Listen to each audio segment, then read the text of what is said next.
pecah. Tapi masih aman buat dengerin. Baik. Bismillahirrahmanirrahim. Assalamualaikum warahmatullahi wabarakatuh.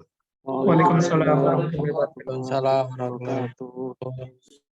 Alhamdulillahirrabbilalamin. Puji dan syukur kita panjatkan kehadirat Allah Subhanahu wa Ta'ala, dan juga salawat dan salam senantiasa tercurahkan ke Nabi besar Muhammad Sallallahu Alaihi Wasallam. Senang sekali pada malam hari ini tentunya saya ucapkan selamat datang dan selamat malam kepada teman-teman yang telah hadir di webinar Amandemi, yang insya Allah kita akan membahas tentang basic memahami cara rekrutmen dan seleksi yang efektif. Sebelumnya saya izin bertanya, apakah suara saya terdengar dengan jelas? Jika jelas, boleh silakan dituliskan di komentar. Ya. Aman, Mas Hafiz. Aman. Nah, baik, terima kasih teman-teman semuanya. Perkenalkan saya Hafiz Daula yang insya Allah akan menjadi moderator pada malam hari ini. Dan di tengah-tengah kita juga alhamdulillah telah hadir pemateri webinar kita, yaitu adalah Mas Gilang Aji Tanuli. Beliau adalah HR NGA Manager di PT Amanah Indonesia yang tentunya telah memiliki pengalaman dan expert di bidang rekrutmen dan selection gitu ya, di bidang dunia HR.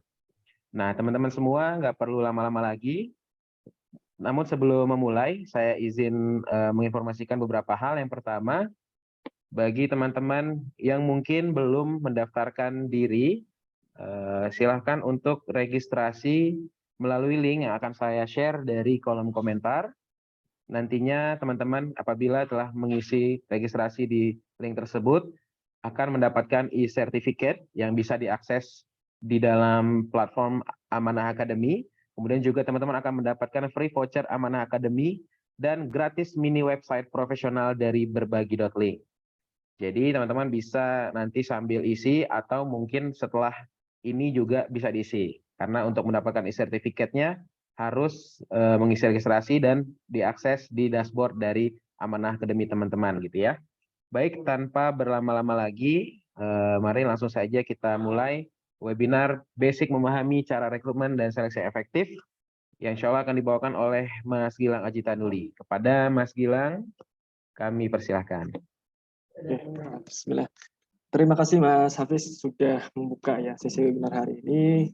Saya pengen nyapa dulu. Assalamualaikum warahmatullahi wabarakatuh. Selamat malam teman-teman semua. Waalaikumsalam warahmatullahi wabarakatuh. Selamat malam. Ya, semoga dalam kondisi sehat tentunya. Di jam-jam segini udah jam-jam tanggung nih, biasanya jam udah menjelang tidur gitu kan. Tapi kita apresiasi buat teman-teman yang semangat gitu ya, semangat untuk istilahnya kita di sini mencoba, dari saya pribadi mencoba sharing ilmu terkait dengan pengalaman khususnya di bidang HR dan spesifikasinya di rekrutmen seleksi. Mungkin dari teman-teman di sini boleh dong sebelum dimulai, memang karena passion di HR atau memang sudah di bidang HR, atau ini apa namanya teman-teman pengen tahu nih sebelumnya nggak tahu HR nih, sekarang pengen tahu di HR seperti apa, boleh dong ditulis di kolom komentar teman-teman.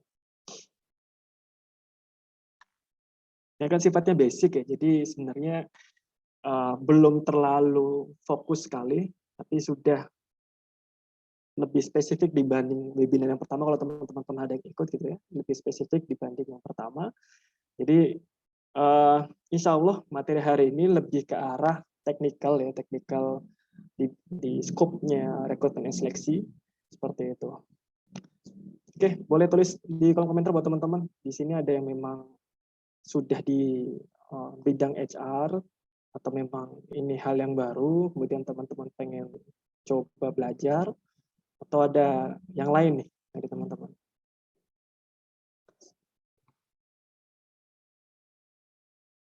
Ayo. Oke, saya anggap semua pengen belajar gitu ya.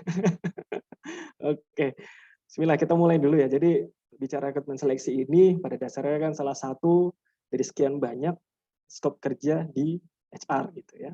Mungkin yang teman-teman taunya HR ini ya pasti nggak jauh-jauh kan rekrutmen, seleksi, penggajian dan sebagainya gitu. Tapi ada banyak sebenarnya fokus pekerjaan di HR. Nah, hari ini fokus kita adalah membahas tentang rekrutmen seleksi. Nah, sebelum masuk ke lebih dalam terkait dengan rekrutmen seleksi, saya pengen teman-teman paham dulu terkait dengan scope HR dari sisi role kerjanya gitu. Nah, kalau saya mengambil istilahnya apa ya, kalau bisa dibilang kayak referensinya gitu ya. Kalau saya lebih fokusnya atau referensi saya ambil adalah dari pendapat namanya Dave Ulrich gitu ya. Makanya disebut dengan Dave Ulrich Model of HR Roles gitu. Jadi saya sebut ini Mbah gitu ya, karena umurnya udah 70 tahun sekarang. Jadi Dave Ulrich ini beliau membagi roles HR ini menjadi 4 kuadran. Jadi ada di sini ada tertulis gitu ya, ada ke atas nih fokusnya ke future atau strategic focus, semakin ke kanan bagi fokusnya ke people, semakin kiri proses, dan semakin bawah nih day to day. Jadi ada 4 kuadran, ya masing-masing kuadran ini ada fokusnya masing-masing. Jadi misalkan kuadran pertama strategic partner ini fokusnya berarti bagaimana HR ini berfungsi menyelaraskan strategi yang ada dari organisasi atau bisnis gitu. Jadi perusahaan atau organisasi ini punya target atau punya impian atau punya visi apa, itu nanti diterjemahkan oleh HR dalam bentuk program dan lain-lain gitu. Ya. Contohnya misalkan HR melakukan MPP ini manpower planning gitu ya, kemudian menjalankan assessment gitu, kemudian nyiapkan rencana suksesi atau talent pool. Ini fokus HR di kuadran strategic partner. Itu kenapa sekarang banyak sekali lowongan kerja atas namanya atau judul posisinya HRBP, jadi Human Resource Business Partner. Ini fokusnya bagaimana HR ini membantu perusahaan untuk bisa berkembang dari sisi human resources. Kemudian change agent, di sini HR ini berperan dalam hal perubahan di organisasi secara internal gitu ya. Jadi misalkan tadi dari strategic partner udah membentuk semacam strategiknya, kemudian dari si change agent ini bagaimana dia nanti melakukan semacam redesign atau struktural kira-kira yang ideal untuk mencapai visi atau strategi perusahaan fokusnya ini tuh seperti apa gitu. Makanya ada fokus HR di kuadran change agent seperti itu. Kemudian dari sisi day to day, ini HR juga ada rutinitas harian atau operasional yang memang juga dikerjakan. Ini ada administrative expert, ya. Kemudian ada kuadran employee champion. Kalau administrative expert ini yang nanti akan kita bahas di kuadran ini fokusnya di recruitment and seleksi. Jadi kalau recruitment seleksi ya fokusnya HR di kuadran ini gitu. Karena mereka atau HR ini fokusnya ya day to day, kemudian fokus dalam hal people gitu ya. Makanya fokus di kuadran administrative expert. Kemudian employee champion ini lebih ke arah bagaimana nanti HR ini menciptakan lingkungan kerja yang kondusif, kemudian yang nyaman, ya, yang memang menjadi kepuasan bagi karyawan. Itu kenapa ada posisi yang disebut dengan people culture biasa di perusahaan yang besar gitu ya. Itu pasti ada bagaimana menciptakan lingkungan kerja dan budaya kerja yang baik, yang kondusif untuk karyawan. Tapi kali ini kita bahas khusus di kuadran administratif expert atau fokusnya lebih lagi di rekrutmen seleksi. Oke. Jadi biar teman-teman paham dulu bahwa oh ya HR ini ada beberapa kuadran, ada beberapa fokus yang memang jadi titik perhatian pekerjaan dari HR gitu. Oke, kita bahas lebih dalam terkait dengan rekrutmen dan seleksi. Apa sih rekrutmen dan seleksi gitu ya? Ya, biasanya ya orang mengatakan rekrutmen itu sama aja kayak seleksi. Pada dasarnya hal yang berbeda, ya, satu sama lain saling berkaitan. Simpelnya kalau rekrutmen bagaimana HR ini mencari kandidat, ya, menawarkan posisi gitu ya, itu rekrutmen secara simpelnya. Kemudian kalau seleksi, proses penyeleksian atau proses filterisasi dari kandidat yang tadi coba kita tawarkan posisinya. Jadi pertama prosesnya kalau rekrutmen seleksi kita misalkan ngiklanin lowongan kerja gitu ya, ketika sudah dapat ada kandidat atau talent yang masuk, itu prosesnya seleksi namanya. Seperti itu. Kalau secara flow-nya atau roles dari end-to-end prosesnya seperti ini. Jadi pertama, rekrutmen and seleksi itu dimulai dari apa? Pertama dari identifikasi kebutuhan pekerjaan. Misalkan paling gampang adalah user atau posisi dari atasan ini minta cariin dong posisi untuk customer service atau cariin dong untuk customer posisi untuk graphic design seperti itu. Ini diidentifikasi dulu kebutuhannya. Karena apa nih? Apa karena penambahan atau karena penggantian? Itu benar-benar kita lihat identifikasi dulu gitu loh. Kebutuhannya seperti apa gitu ya. Misalkan kita pengen tahu kebutuhan untuk customer service ini berapa orang gitu ya. Kemudian fokusnya nanti untuk di scope kerja apa. Jadi benar harus jelas. Baru nanti lari ke tahapan berikutnya membuat deskripsi dan spesifikasi pekerjaan. Ini yang sebelum HR ini share gitu ya, lowongan kerja, iklan seperti itu, jadi dibuat dulu deskripsinya. Biasanya kalau di perusahaan gitu ya, untuk identifikasi kebutuhan pekerjaan ini ada formnya namanya, form aplikasi atau form permintaan karyawan. Itu HR udah menyiapkan tuh formnya tuh. Jadi user itu tinggal mengisi apa yang sudah diformatkan oleh HR gitu. Ya, kalau di tempat saya udah buatkan tuh ada formnya, user tinggal isi gitu ya. Nanti ketika sudah diisi kita coba brainstorm bareng-bareng. Artinya ini sudah sesuai atau belum dengan kebutuhan yang ada di timnya dari user. Baru nanti sudah lengkap semua sampai dengan membuat deskripsi dan spesifikasi pekerjaan, karena spesifikasi juga penting gitu. Misalnya customer service tadi butuh usianya maksimal berapa nih gitu ya, atau minimal berapa, pendidikannya seperti apa, kompetensi setnya tuh seperti apa, itu juga harus diperhatikan gitu. Kemudian setelah sudah dapat semua, buat rencana rekrutmennya atau metodenya. Kita mau pakai metode apa? Nanti sebenarnya setelah ini ada pembahasan lebih lengkap, cuma ini gambarnya adalah metode ini ada dua, internal dan eksternal. Dari internal ya pasti kita coba tanya-tanya sama karyawan di dalam. Misalkan, bro, ada nggak saudara atau teman yang lagi nganggur tapi basicnya atau memang passionnya fokusnya di customer service misalkan. Jadi kita nyari di internal. Atau eksternal udah pasti ya, teman-teman pasti kan pernah lihat di sosial media, job portal, itu metode eksternal. Nah, biasanya SR ini ya rata-rata ya pakai dua metode ya. Cuman lebih efektif rata-rata ya dari eksternal karena lebih banyak talent yang didapat. Kemudian setelah sudah di-share gitu ya, kita milih metode, kita eksternal aja deh, kita pakai job portal gitu ya. Nah, baru nanti kan talent pada masuk. Nah, baru pekerjaan SR berikutnya adalah seleksi. Jadi kalau proses rekrutmen ini dari identifikasi sampai dengan pembuatan rencana rekrutmen. Itu namanya proses rekrutmen. Nah, proses seleksi itu dari kita sortir sampai dengan nanti ada melakukan penawaran gitu atau offering gitu. Selebihnya nih dari mulai kontrak kerja sampai dengan program induksi ini udah beda. Cuman ini end-to-end proses dari rekrutmen sampai seleksi ya ini sampai dengan induksi. Jadi tadi balik lagi setelah sudah share iklan, kemudian sortir talent gitu ya. Oh ini sudah sesuai, kita pilih-pilih yang mana yang termasuk dengan kualifikasi. Kita panggil setelah itu jadi melakukan tes kandidat ya. Kita panggil, kita tes. Mungkin tesnya ada wawancara, ada tes psikotes, terserah tergantung kebijakan dari perusahaan.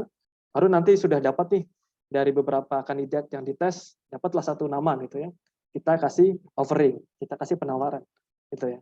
Oh ternyata udah oke juga nih. Baru nanti lanjut ke tahap berikutnya, tanda tangan kontrak kerja gitu. Setelah sudah tanda tangan, baru HR melakukan atau memberikan program induksi atau orientasi ke karyawan baru seperti itu. Ini gambaran prosedur atau mekanisme flow dari rekrutmen dan seleksi. Gitu ya. Nah, baru kita bahas secara detailnya. Identifikasi kebutuhan pekerjaan atau dari sisi proses seperti apa gitu ya. Nah, aktivitasnya ya tadi yang seperti saya bilang di awal gitu ya. Jadi menentukan ruang lingkup dan tanggung jawab pekerjaan dari posisi yang dibutuhkan. Jadi si HR dan user ini tentunya harus bisa istilahnya sepakat gitu ya. Misalkan nih si customer service, ruang lingkupnya pekerjaannya seperti apa, kemudian tanggung jawabnya apa saja. Kemudian output atau objektif dari pekerjaannya apa gitu loh. Maksudnya apa objektif, sasaran kerjanya seperti apa gitu loh. Sampai dengan menentukan kompetensi setnya. Jadi kompetensi set ini kan ada setiap posisi itu ada gitu ya. Istilahnya ada soft skill sama hard skill-nya itu dibutuhin apa gitu. Jadi lengkap semua data yang kita dapatkan, baru tadi melangkah ke selanjutnya kita bikin deskripsi dan spesifikasi pekerjaan. Karena jangan sampai tadi ya HR cuman diminta sama user, HR tolong dong cariin graphic design gitu ya. Oh ya oke gitu. Main langsung bikin lowongan kerja gitu ya. Padahal sebenarnya deskripsi pekerjaannya itu tidak sesuai dengan aktual yang ada di perusahaan itu. Alhasil kan tadi karyawan baru rata-rata, kok beda sih sama yang di iklan, kok beda sih sama yang di share gitu kan sama HR-nya. Akhirnya apa? Rekrutmen experience dari si kandidat ya akan jadi jelek gitu kan terhadap perusahaan itu. Jadi sisi employer branding jadi jelek nanti perusahaan. Karena tadi ya, tidak ada identifikasi yang jelas antara user dengan HR. Jadi setelah tadi udah jelas bikin deskripsi atau spesifik pekerjaannya. Formnya seperti apa? Ini contoh formnya ya. Jadi contoh form job desk-nya. Jadi di sini udah jelas kan ada tertera ringkasan pekerjaannya seperti apa. Gitu. Jelaskan di situ. Posisi ini tuh tanggung jawab utamanya apa sih? Ditulis di situ. Kemudian tanggung jawabnya apa saja yang dikerjakan dan tugasnya. Memang pasti kan beda-beda. Meskipun posisinya sama di setiap perusahaan gitu ya. Ada posisi desain grafis di satu perusahaan yang lainnya secara umum sama. Dia membuat semacam ya desain visual gitu. Tapi kan berbeda-beda scope atau ruang lingkupnya. Makanya harus ditulis di tanggung jawab dan tugasnya. Kemudian hubungan pekerjaannya seperti apa ditulis secara lengkap. Ya, kita sudah siapkan semua job desk dan spesifik pekerjaannya supaya nanti pada saat di proses seleksinya nanti enak gitu loh. Screeningnya lebih enak, kemudian pada saat kita interview juga sudah punya bahannya seperti itu. Jadi nggak ngalor ngidul interviewnya, benar-benar to the point itu. Benar-benar fokus terhadap kebutuhan yang ditetapkan sama user dan juga di sisi perusahaan seperti itu. Ya. Oke, ini poin wajib misalkan si HR tadi ya sudah dapat gambaran dari sisi deskriptif dari kualifikasinya. Ini paling wajib poin-poin yang harus ada di iklan pekerjaan nih. Yang pertama judulnya. Nah, judul ya pasti harus ada kan. Judul atau headline dari iklannya. Ya pastikan ya judulnya singkat gitu, padat, jelas dan memang menarik perhatian dari talent. Kemudian deskripsi pekerjaan harus ditulis di situ. Jadi jangan sampai gitu ya. We are hiring, tapi tulisannya di situ nggak kelihatan harus posisinya nyari posisi apa, kemudian informasinya nggak jelas gitu. Jadi benar-benar ditulis secara lengkap. Kemudian apalagi informasi perusahaan. Talent nanti ngirimnya kemana gitu. Talent nanti kalau misalnya mau cari tahu perusahaan itu melalui apa? Website kah, sosial media harus ditulis semua. Tujuannya apa? Selain untuk employee branding, balik lagi kita juga jadi ada beginning dari sisi perusahaan gitu ke si talent. Karena balik lagi kan, kalau rekrutmen seleksi ini ibarat kata ya sama, kita nyari apa namanya kandidat atau talent pun sama, saling menilai dari sisi perusahaan juga gitu. Kemudian informasi pengiriman aplikasi, nanti dikirim kemana, ke email kah, kemudian subjeknya tuh seperti apa, batas akhir pengiriman aplikasinya sampai kapan, itu juga usahakan ada di iklan seperti itu. Ya. Contohnya nih, kalau misalkan teman-teman pengen lihat, saya pengen tanya dulu deh dari teman-teman, dari 3 contoh yang ditampilkan di layar ya, ini ada 3 contoh nih, kira-kira mana yang efektif bisa menggait atau bisa menarik talent gitu. Contoh A, B, C dari ketentuan poin-poin yang memang tadi saya jelasin. Cukup tulis A, B, C gitu. Ada? Tadi kan ada beberapa poin yang wajib gitu ya, yang harusnya ada di setiap iklan lowongan kerja gitu, yang ditulis oleh HR. Gitu. Dari mulai judul, kemudian informasi pekerjaannya gitu ya, kemudian informasi perusahaannya sampai dengan informasi lainnya. Ini ada nggak nih dari 3 contoh ini?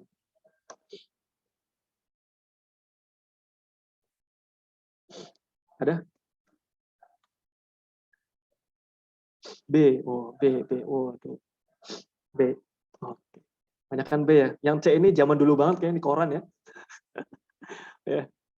Kalau yang C ini zaman dulu banget, gampangannya gitu. Memang sih kalau di C ya, apa namanya, semua ditulis di situ gitu ya.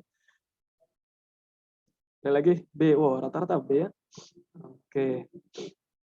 Ya sebenarnya kalau di HR ya kalau saya sendiri saya singkat kalau bisa kamu bikin iklan lowongan kerja gitu ya. Ya visi dan laba gitu. Apa yang dilihat visi dan laba? V-nya itu visualnya. Ya, pastikan visualnya juga menarik untuk si talent gitu loh. C-nya apa? Harus jelas nih kompetensinya ditulis nggak tuh ya di dalam iklan lowongan kerjanya gitu ya. Jadi benar-benar di apa namanya dicantumkan semua apa yang sudah jadi poin pentingnya, jangan sampai nanti talent ya jadi bingung nih pada saat dia mau ngirim gitu ya. Ini ngirim kemana, kemudian dari sisi kualifikasinya juga tidak jelas gitu ya. Itu juga pastikan. Kemudian ini ada contoh lagi gitu ya. Nah, kira-kira tadi 3 contoh nih, sama juga 3 contoh A, B, C. Mana yang menurut teman-teman juga efektif? Ini visualnya sama semua, bagus gitu kan. Tapi yang efektif, yang jelas gitu ya, yang benar-benar mewakili dari kebutuhan gitu ya. Kita juga lebih mudah untuk jaring talent, menurut teman-teman yang mana?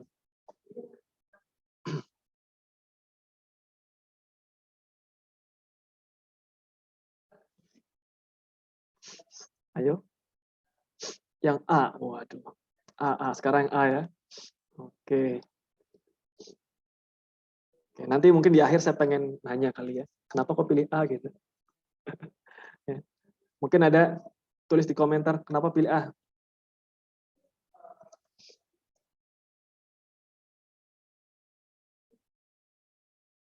Ada? Ada yang pilih C?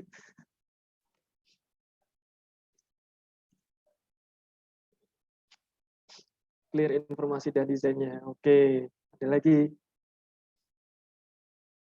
Yang C pakai bahasa Inggris loh itu. Kan biasanya kalau bahasa Inggris keren kan?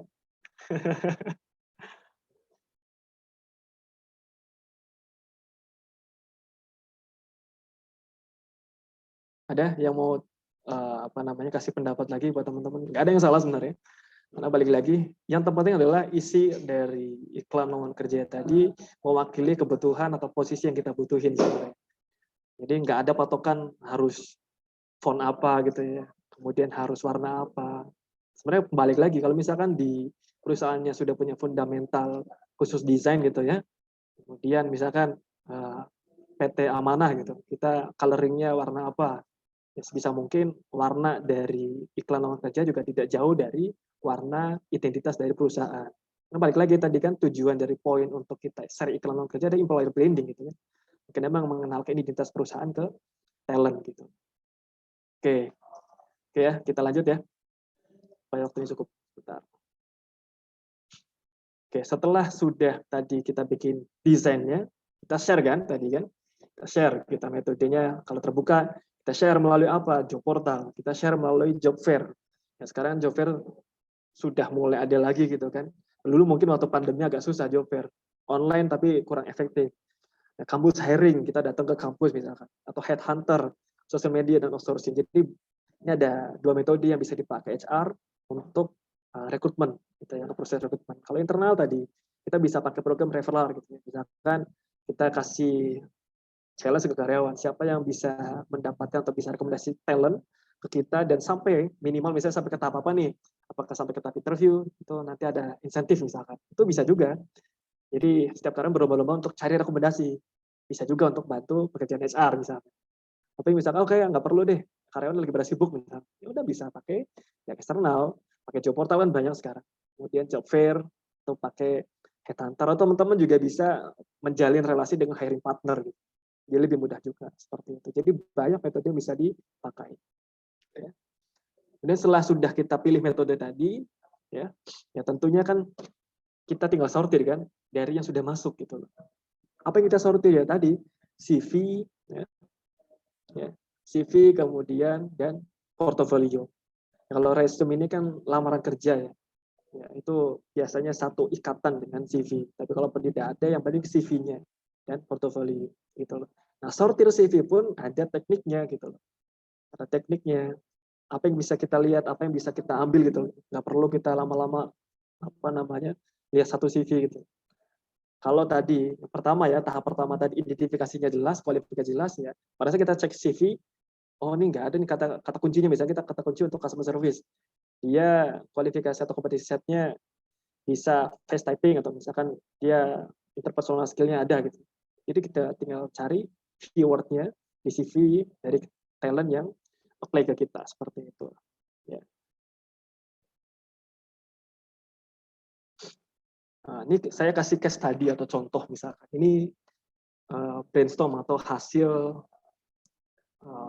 identifikasi kebutuhan posisi HR berdasarkan dari keinginan user misalkan. Jadi misalkan PT setia selalu bersamamu, yang merupakan perusahaan yang bergerak di bidang pelayanan publik. Kemudian organisasi tersebut butuh 1 orang posisi CS ya, untuk menggantikan posisi karyawan yang sudah resign di bulan depan. Nah, kita butuh customer service, levelnya apa nih staff, kemudian customer kerjanya apa, sampai dengan informasi lainnya, penempatannya di mana, kemudian tadi sasaran kerjanya apa aja. Jadi udah jelas seperti ini kan. Ini jadi bahan kita, balik lagi untuk apa? Kita bikin job desk, kita bikin spesifik kerjaan, kita bikin nanti lowongan kerja, sudah ada semua bahannya gitu. Bahkan untuk kita nanti proses seleksi, ya sampai dengan kita post proses gitu ya, seleksi di screening sampai dengan interview, tes bahkan seperti itu, udah ada bahannya gitu. Ini. Jadi interview dengan HR yang to the point atau yang istilahnya langsung ke pokok pembahasan terkait dengan posisi, rata-rata HR udah nyiapin. Tapi kalau misalkan ada interview teman-teman mungkin ngalamin gitu ya, HR-nya ngalor ngidul bahasnya gitu ya. Ya biasanya rata-rata gitu ya. Atau mungkin kebanyakan yang nggak nyiapin seperti ini gitu. Ya. Nah, sekarang saya kasih CV-nya gitu. Tadi udah jelas kan? Atau mau diulang lagi nih? Diulang lagi apa namanya briefnya. Ya, anggap briefnya teman-teman udah paham. Ini ada CV dari talent yang udah masuk. Anggap teman-teman berperan sebagai seorang HR recruiter gitu. Dari 3 CV ini, ya, nanti ada 3 CV lagi, ada 6 CV. Ya, dari 3 CV paling awal intinya, pilih salah satu yang menurut teman-teman termasuk kriteria yang sudah ditetapkan dari brief. Dari A, B, C. Talent mana yang menurut teman-teman sesuai? Silakan.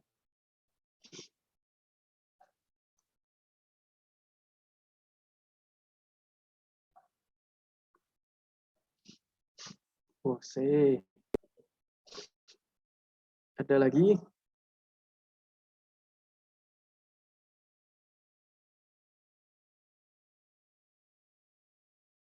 C, udah C nih 2 orang, 3. Ada lagi nggak? Ya, dari A, B, C.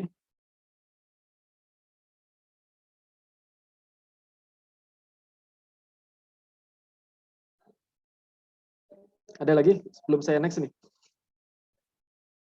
ABC dari brief yang tadi sempat saya tampilkan gitu ya.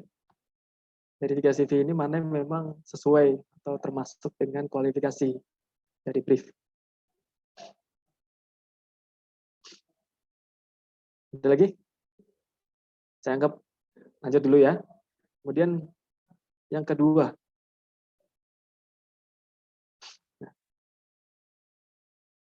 Dari A, B, C, mana mau teman-teman ambil? A, B, C, D, E, F, sorry. D, E, F. Tadi yang kloter pertama sudah dapat 1 nama ya. Nama. Kloter kedua, mana yang mau teman-teman pilih? Setidaknya kita ada perbandingan, ada bisa 2 atau 3 gitu ya.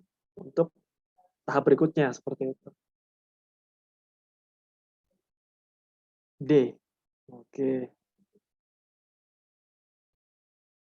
Lagi?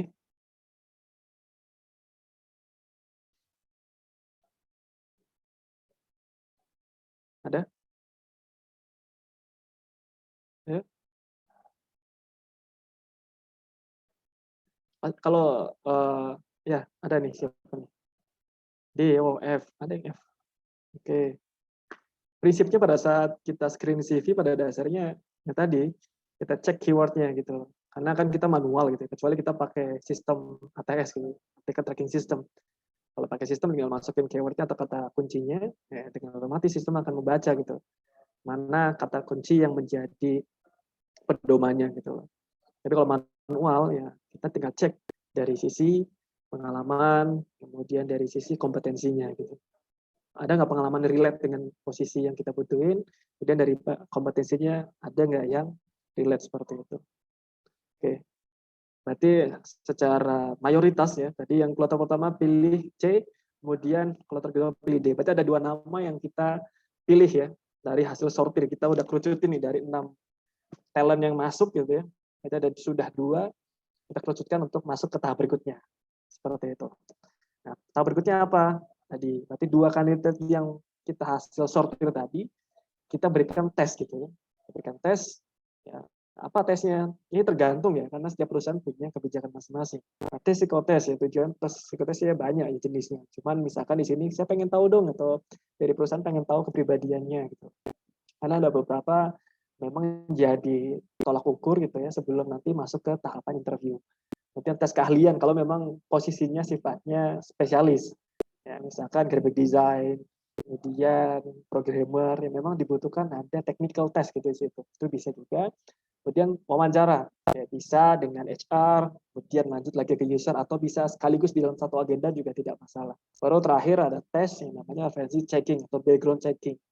Ini biasanya HR akan menelpon HR di perusahaan sebelumnya dari si talent. Akan mastiin di sana si talent ini dari sisi sikap dan perilakunya seperti apa, kemudian selama bekerja di sana ada pelanggaran atau penyimpangan dilakukan atau tidak, kemudian performnya selama di sana bagaimana, benar kita gali seperti itu. Ya, supaya apa? Ketika sudah dapat tadi kan kerucut 2 kandidat, kemudian 2 kandidat kita tes, baru kan dapat 1 nama yang nantinya akan kita berikan penawaran atau kita sebut dengan offering letter di sini. Ya, atau surat penawaran kerja gitu ya. Jadi kalau misalkan teman-teman pernah ngalamin gitu ya, sudah sampai ke tahap interview kemudian kok nggak dapat penawaran gitu ya, berarti sudah paham ya, sudah sampai di tahap mana gitu dari teman-teman.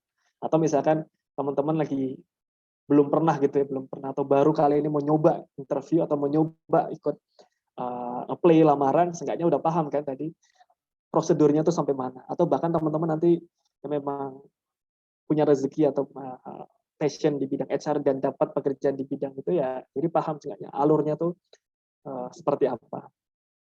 Kemudian tahapannya selanjutnya setelah tadi mengerucut 1 nama, kemudian kita kasih offering, kita kasih surat penawaran, isinya apa ya, tentunya tadi garis besar atau ya sebenarnya itu ringkasan dari kontrak kerja sebenarnya. Isinya gaji, kemudian isinya hak dan kewajiban talent gitu ya, atau kandidat tadi yang sudah kita pilih, benefit yang didapatkan apa saja, itu semua ditulis di dalam surat penawaran kerja di situ. Nah, di proses offering letter ini sifatnya masih negosiasi gitu ya, karena masih tektokan nih antara HR dengan si talent-nya. Misalkan kita udah kirim offering gitu ya ke talent, kita kasih waktu 3 hari talent untuk berpikir, untuk mempertimbangkan. Misalkan oh kayaknya nggak masuk nih, nanti ada dalam waktu 3 hari tadi misalkan bisa untuk negosiasi ulang seperti itu tuh masih sangat besar kemungkinan untuk ada proses negosiasi.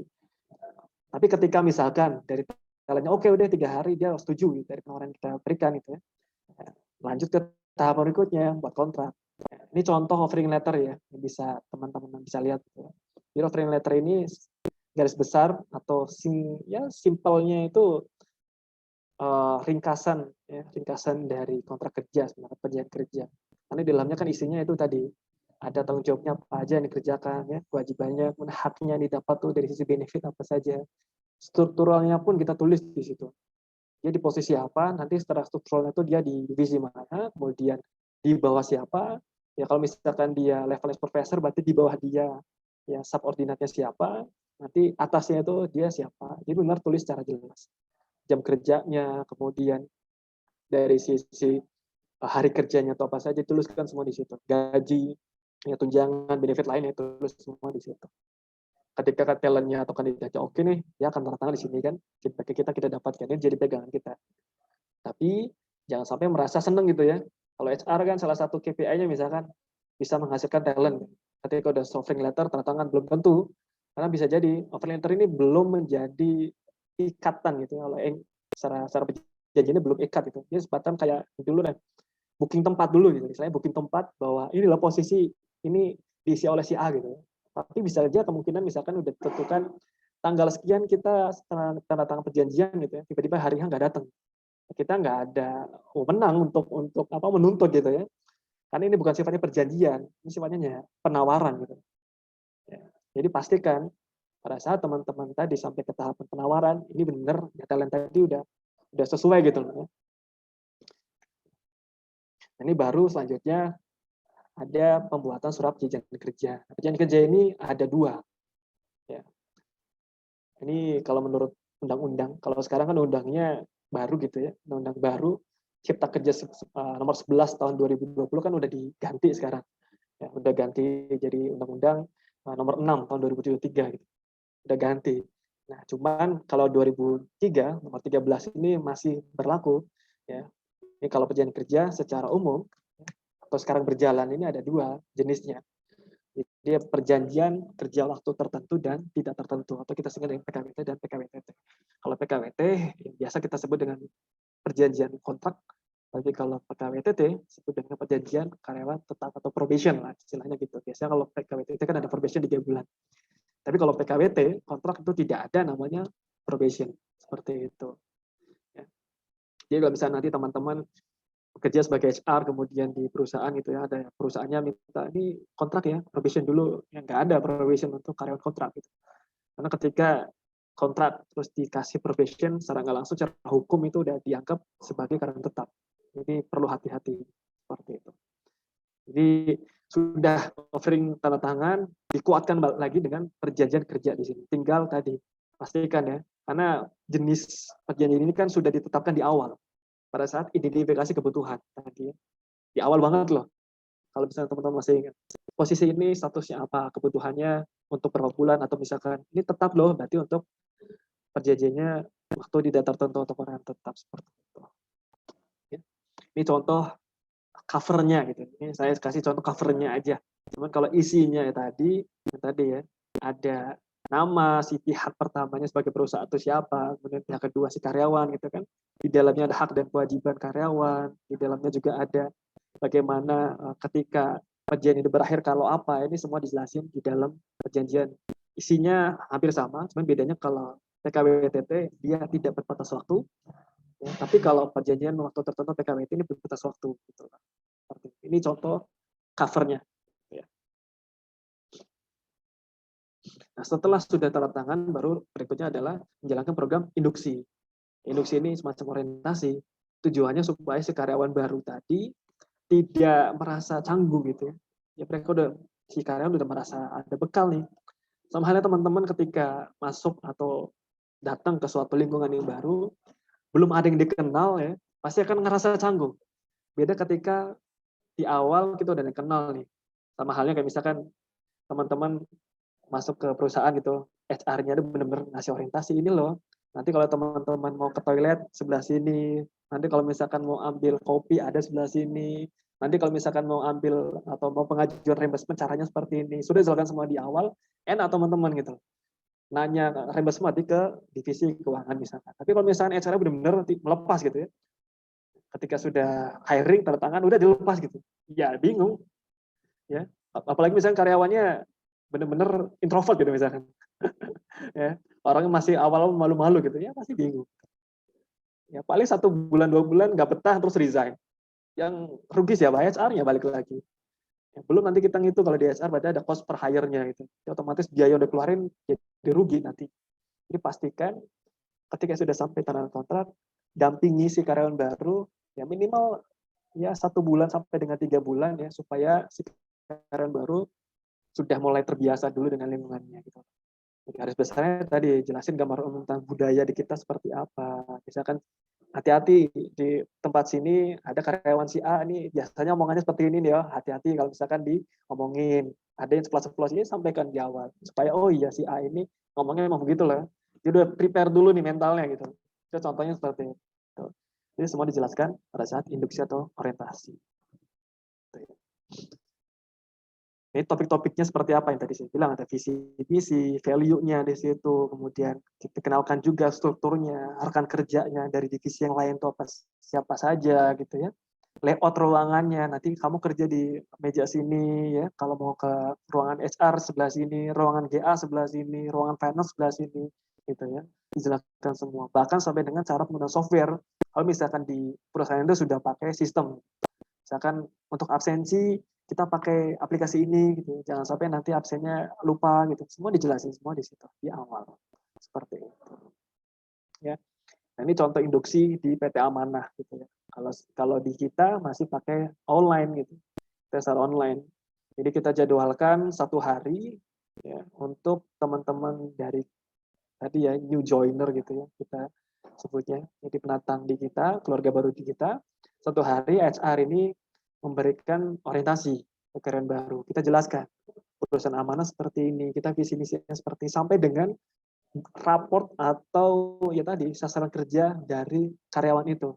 Nanti di kita ada penilaian ini loh, apa kita nilai misalkan dari sisi kedisiplinan, jangan sampai nilainya di bawah ini. Jadi ada standarnya, semua dijelaskan di awal supaya mereka tahu, oh iya, kalau sampai nanti saya telat, penilaiannya seperti ini. Apalagi misalkan statusnya masih probation. Jadi semua dijelaskan di awal. Ya. Ini contoh-contohnya juga. Jadi memang di kita masih menerapkan online gitu untuk induksi atau orientasinya. Seperti itu sih. Ya.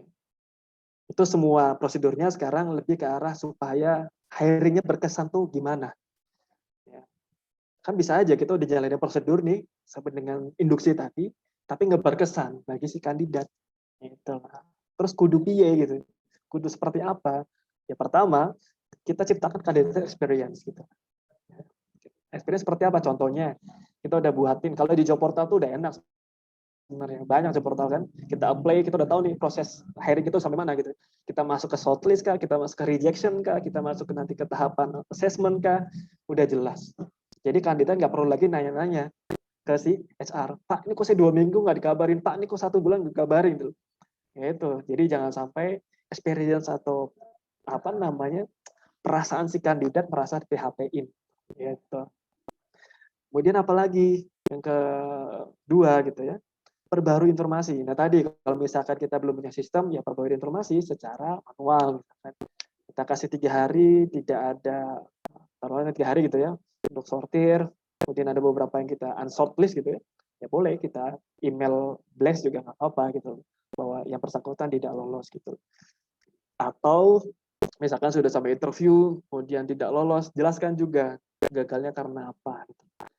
Kemudian selanjutnya apa untuk dia berkesan si kandidat, tunjukin budaya organisasi. Jadi pada saat kita interview, nggak semata-mata kita tuh kayak paling dominan gitu. Sesi interview ini sesi 2 arah gitu. Kita juga butuh kandidat juga butuh kita, sebenarnya saling butuh gitu. Di sisi lain juga sama, jangan sampai kita merasa kayak dibutuhin gitu. Memang sih kita juga butuh, cuman jangan sampai nunjukin banget gitu loh. Interviewnya kayak interogasi gitu. Kok kamu pengalamannya jadi benar-benar kayak interogasi gitu. Ditanyanya berturut-turut atau benar-benar kayak kita nyidang mahasiswa, itu jangan sampai. Itu juga budaya kita seperti itu. Atau misalnya contoh simpelnya misalkan kita panggil kandidat ke kantor misalkan ya. Kandidat capek-capek naik motor gitu kan. Boleh duduk, kita kasih minum, kita kasih snack misalkan. Benar ada first impression si kandidat, oh enak loh kayaknya nih kerja di sini. Makin semangat dia tuh. Ya. Bahkan ada cerita di kalangan HR gitu ya. Jadi ada memang kandidat yang nyeritain gitu ya. Jadi ada perusahaan yang memang mereka tuh punya budget akomodasi untuk talent. Jadi ketika manggil talent, mereka diamplopin tuh amplop uang transport gitu. Ya diamplopin uang transport ini ya buat bensin gitu. Meskipun belum tentu mereka lolos gitu. Itu juga salah satu contoh experience di kandidat jadi wah dihargai, dia mereka jauh-jauh ke sini gitu. Itu kalau misalnya punya budget lebih gitu ya. Itu salah satu contoh aja gitu. Kemudian skill test yang tepat. Ini juga perlu diperhatikan gitu. Jangan sampai tesnya terlalu banyak ya, udah banyak makan waktu, ujung-ujungnya nggak lolos gitu. Atau bahkan tidak tepat sasaran tes yang diberikan. Seperti itu. Nah, ini saya kasih contoh penolakan ya istilahnya kegagalan. Ya sifatnya gagal sih. Jadi kandidat yang gagal kita kabarin ya, gagalnya pada saat apa, kita kasih note gagalnya karena apa, tujuan untuk perbaikan si kandidat. Kalau misalkan nanti dia mau coba di perusahaan lain, oh sudah tahu kekurangannya apa saja gitu ya. Misalkan pada saat interview grogi, gitu. Pada saat interview ditanya tentang perusahaan tidak menguasai, itu juga jadi catatan di kita. Jadi di situ kita kasih apa namanya note gitu ya, supaya coba pelajari lagi setiap teman-teman apply gitu ya di perusahaan, pelajari profil perusahaannya, kemudian pada saat interview pelajari lagi ruang lingkup pekerjaannya atau posisinya. Jadi semua kita catat pada saat interview tadi, kita berikan ke talent kalau memang tadi talentnya ada yang gagal atau fail gitu. Makanya pada saat interview HR ini penting untuk bisa menyiapkan form penilaian interview gitu ya. Itu sih yang bisa saya kasih untuk hari ini. Intinya proses rekrutmen dan seleksi ini memang terkesan mudah gitu. Gampang banget kan kesannya gitu kan, tapi kompleks dan menentukan dalam tanda kutip itu. Menentukan karena balik lagi ketika talent kita yang dapat itu menentukan karir ke depannya, bahkan dari sisi kontribusi ke perusahaan gitu. Jadi kalau misalnya kita salah ambil talent, itu juga jadi muka kita di organisasi atau perusahaan. Jeleknya talent, istilahnya jeleknya HR juga gitu. Kasarnya gitu. Makanya jangan sampai teman-teman salah ambil jalan atau proses pada saat proses rekrutmen seleksi gitu.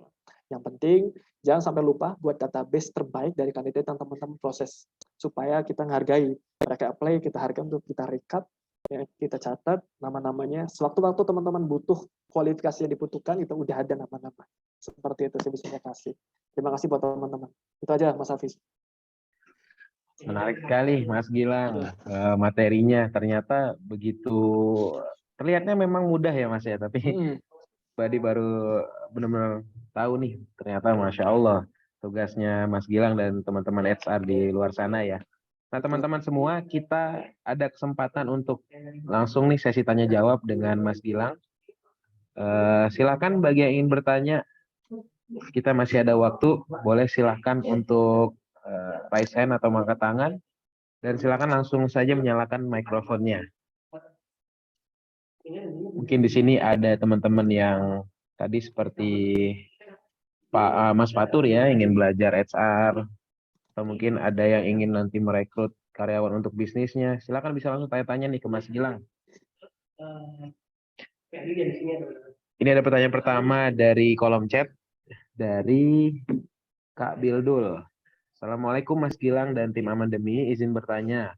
Fenomena yang ditemukan saat ini banyak Gen Z dan Gen milenial banyak yang mengeluhkan dengan proses seleksi yang ribet dan penuh kualifikasi. Itu menanggapinya seperti apa ya Mas? Terima kasih. Ya sebenarnya balik lagi nih jawabannya di sini nih Mas. Ya. Saya ulang lagi di sini. Iya.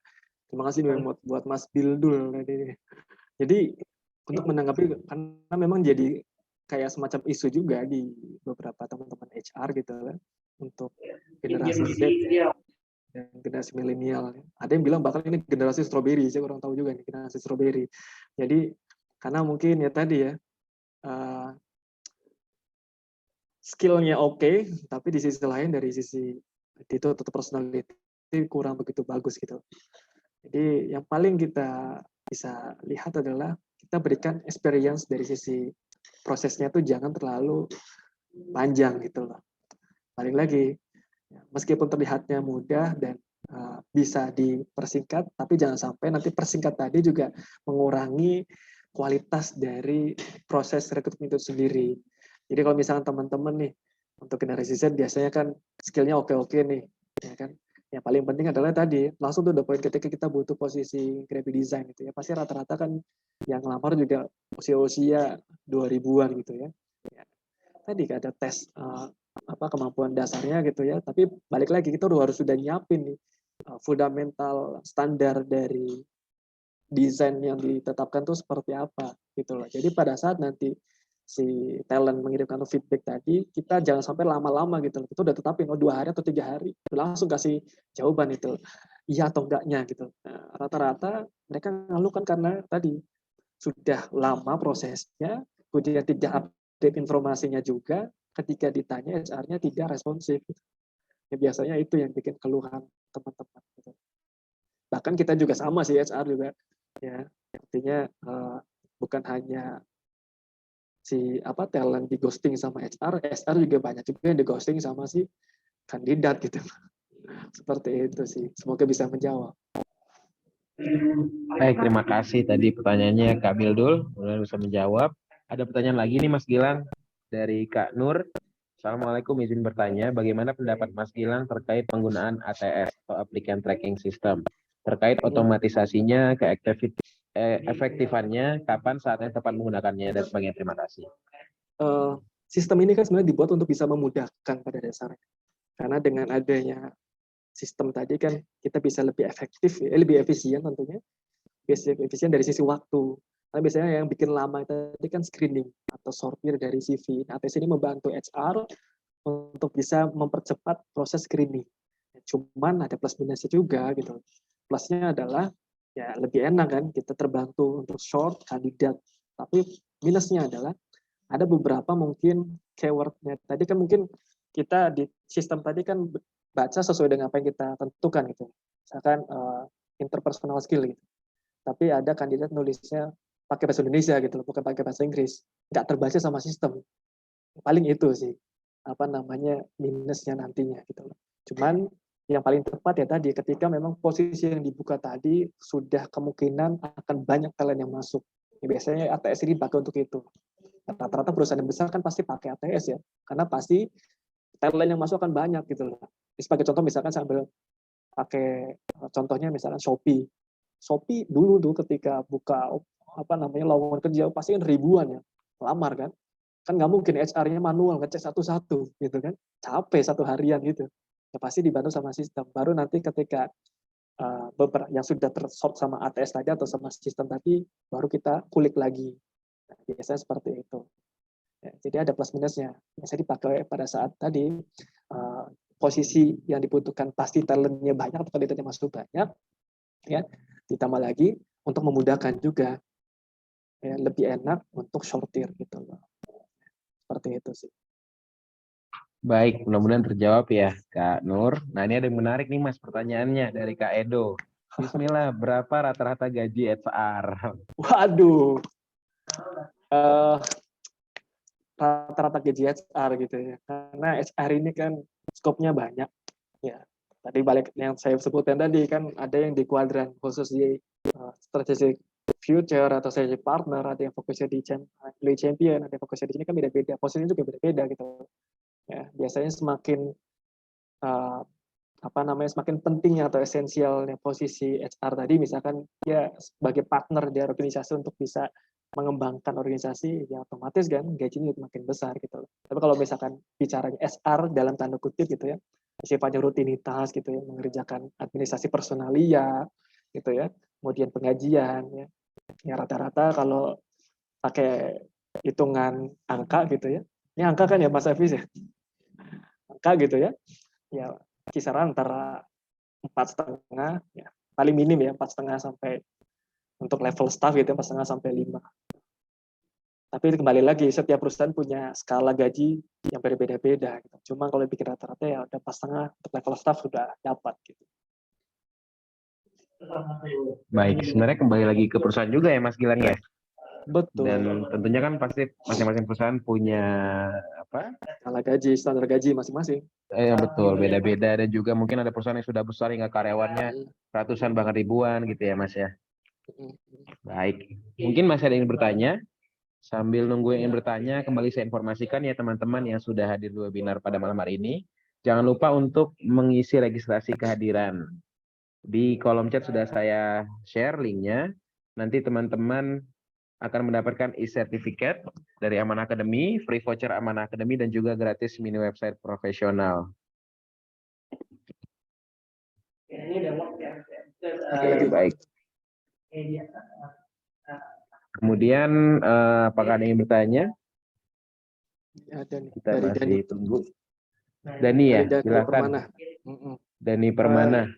Pertanyaan bagaimana sebuah perusahaan menemukan pelamar yang overqualified atau underqualified. Jadi overqualified itu maksudnya melebihi ekspektasi gitu maksudnya. Kalau underqualified udah pasti kan dia tidak masuk dengan kualifikasi yang dibutuhin gitu otomatis ya dengan talent yang underqualified ya kita reject dan kita fail gitu ya karena belum sesuai dengan kebutuhan.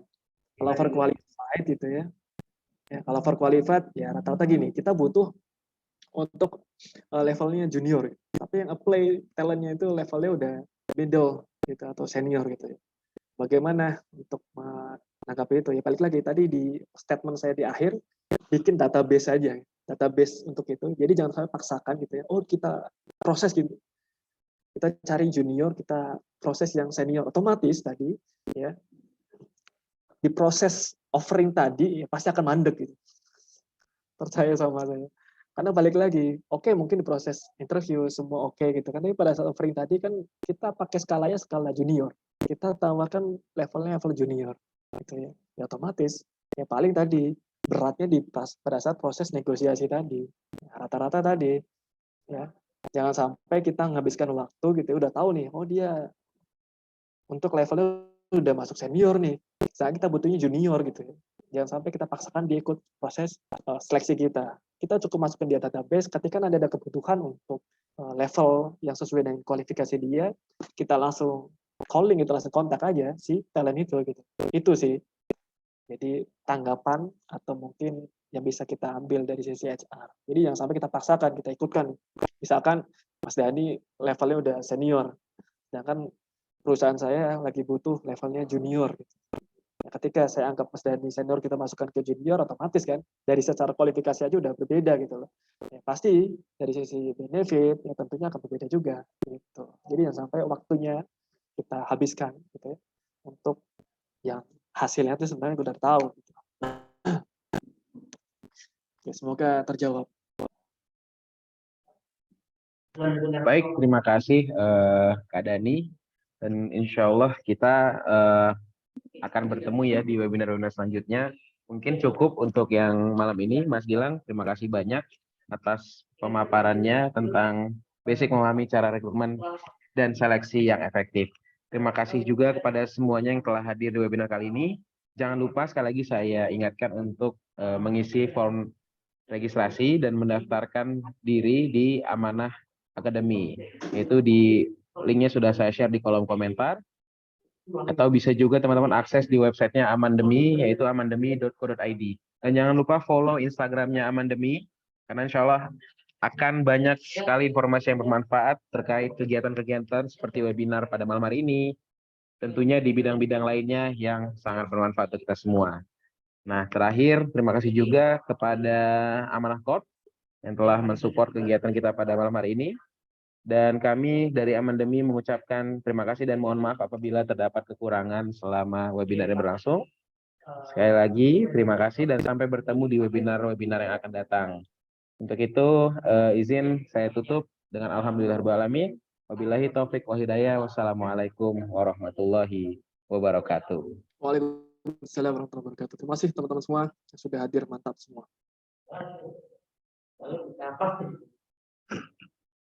Lalu jangan lupa